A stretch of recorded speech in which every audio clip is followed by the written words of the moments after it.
The voice on the phone sounded shaken. Not nervous. Shaken. Like someone had just watched a building collapse. What happened? I asked. A pause. Then the words that changed everything. They demolished your house. For a moment, my mind refused to process the sentence. My mountain mansion wasn't just a house. It was a 4-year labor of obsession. Stone by stone, beam by beam, every permit legally obtained, every tax paid early. It sat on 42 acres of private land overlooking Pine Valley, far above the neat little rows of identical HOA homes below. Who demolished it? I finally asked. Another pause. The Ridgecrest Summit Homeowners Association. By the time I reached the property, there was nothing left but dust and twisted steel. Where my home had stood that morning now lay a flattened scar on the mountain. Marble columns shattered. The glass observatory dome crushed like a soda can. My grandfather's imported cedar beams splintered into matchsticks. A yellow bulldozer still idled nearby. And standing beside it, wearing a bright blue blazer and a satisfied smile, was HOA President Linda Carver. She folded her arms as I approached.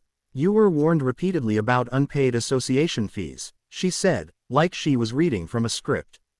"Unpaid fees," I repeated. "You refused compliance with district maintenance assessments." I stared at her. "My property is outside your district boundary." She smiled wider. "That is currently under review." That was the moment I realized this wasn't a mistake. This was a land grab. Ridgecrest Summit had been expanding for years.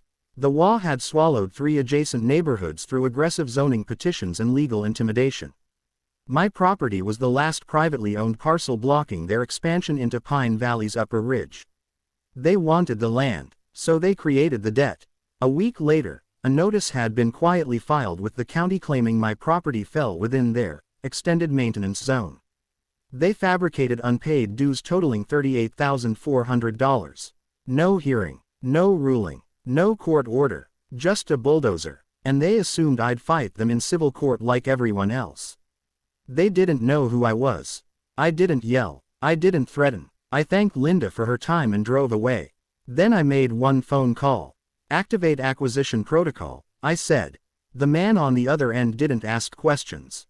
He never did. Because what Ridgecrest Summit didn't know, what no one in Pine Valley knew, was that my mansion had never been the true investment.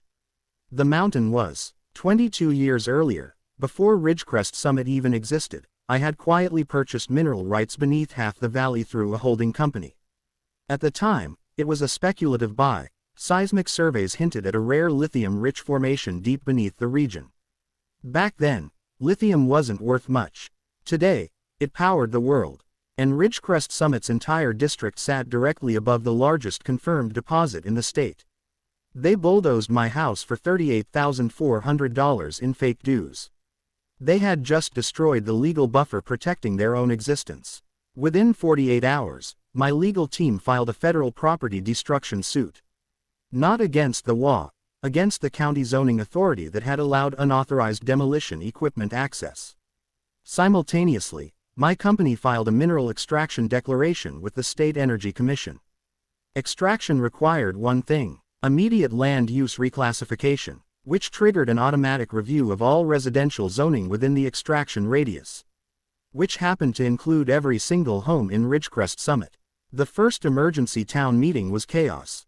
Residents packed into the clubhouse, shouting over one another as officials tried to explain what industrial extraction zone consideration meant. Linda Carver stood at the front, red-faced and trembling. "This is intimidation," she declared. "A bluff." Then a state geologist displayed the survey maps. Silence fell across the room. A red boundary line encircled the entire district. Extraction feasibility rating: 97%. Projected National Strategic Resource Site. The state didn't care about HOA bylaws. It cared about energy security. Within 3 weeks, Ridgecrest Summit received official notice, pending reclassification from residential district to controlled resource development zone. Property values froze. Insurance providers withdrew coverage. Mortgage lenders triggered emergency clauses. Residents demanded answers. Linda held a press conference on the clubhouse lawn. "This is retaliation by a disgruntled homeowner," she said. That was when my company released the demolition footage. Every angle, every order given, every machine entering private land without a court order, and the statement beneath it. Property rights apply to everyone. The lawsuits began collapsing in my favor almost immediately.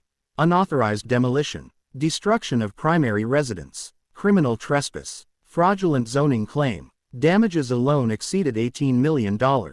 But I didn't pursue money. I pursued land use enforcement. And under state law, strategic mineral extraction overrode residential designation when public interest thresholds were met.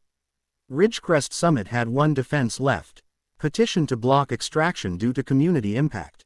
It failed, because their own HOA charter required full infrastructure compliance documentation they had falsified for years to avoid upgrades. Their signatures voided their protection. 6 months after my mansion was destroyed, the governor's office issued the final ruling. Ridgecrest Summit Residential District, officially dissolved, reclassified as Pine Valley Resource Sector 7. Eminent domain relocation orders were issued for all remaining properties. The HOA ceased to exist as a governing body that same day. Linda Carver tried to file an emergency injunction. The court rejected it in under 4 hours. I returned to the mountain the day the final evacuation notice was posted. The valley below buzzed with survey vehicles and state engineers. Temporary access roads carved through the former neighborhood grid. Identical houses stood abandoned, silent witnesses to their own downfall. Linda was there. She looked smaller somehow. No blazer this time. No smile. "You destroyed an entire community," she said quietly. I looked at the flattened ground where my home once stood. "You started demolition," I replied. She had no answer. Construction on the new facility began a year later. Not a mine. Not exactly. A research and extraction complex employing over 3,000 workers. Housing developments were built nearby for displaced residents at state expense. Infrastructure upgrades transformed Pine Valley into an energy hub. Economic output tripled within 3 years. The land where Ridgecrest Summit once stood became Sector 7 Operations Center. And on the highest ridge, overlooking everything, a new structure rose. Not a mansion, a simple stone observatory, built on private land, fully permitted, outside any district boundary. Sometimes people ask if it was worth it. Losing the house, the years of work, the memories. I tell them something simple. A home can be rebuilt.